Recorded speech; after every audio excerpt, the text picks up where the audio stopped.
33.5 വർഷം മാത്രം ഈ ഭൂമിയിൽ ജീവിച്ചവൻ. 150 കിലോമീറ്ററുകളിൽ കൂടുതൽ ആ കാലഘട്ടത്തിൽ യാത്ര ചെയ്യാത്തവൻ.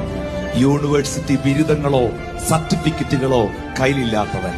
എന്നാൽ ഇന്ന് ലോകത്തിന്റെ 5 വൻകരകളിലും സമസ്ത പ്രായക്കാരും അറിയുന്ന നാമം, 2000-ലധികം തലമുറകൾ ആരാധിക്കുന്ന നാമം, ഏക സത്യനാമം, ഏക സത്യദൈവം, ഏക വിശുദ്ധ ദൈവം, മരണത്തെയും പാതാളത്തെയും ജയിച്ച് ഉയർത്തെഴുന്നേറ്റ ഏകനായ അത്ഭുതങ്ങളെ പ്രവർത്തിക്കുന്ന, താൻ മാത്രം അമർത്യതയുള്ളവനും അടുത്തുകൂടുവാൻ കഴിയാത്ത വെളിച്ചത്തിൽ വസിക്കുന്നവനും അഗ്നിജ്വാലയ്ക്കൊത്ത കണ്ണുള്ള, മാറത്ത് പൊൻകച്ച കെട്ടിയ, വെള്ളോട്ടിന് സദൃശമായ കാലുകളുള്ള, പെരുവെള്ളത്തിന്റെ ഇരച്ചിൽ പോലെ ശബ്ദമുയർത്തി ന്യായം വിധിക്കുന്ന, 7 പൊന്നില വിളക്കുകളുടെ നടുവിൽ ഉലാവുന്ന സർവശക്തനായ ദൈവം. His name is Jesus.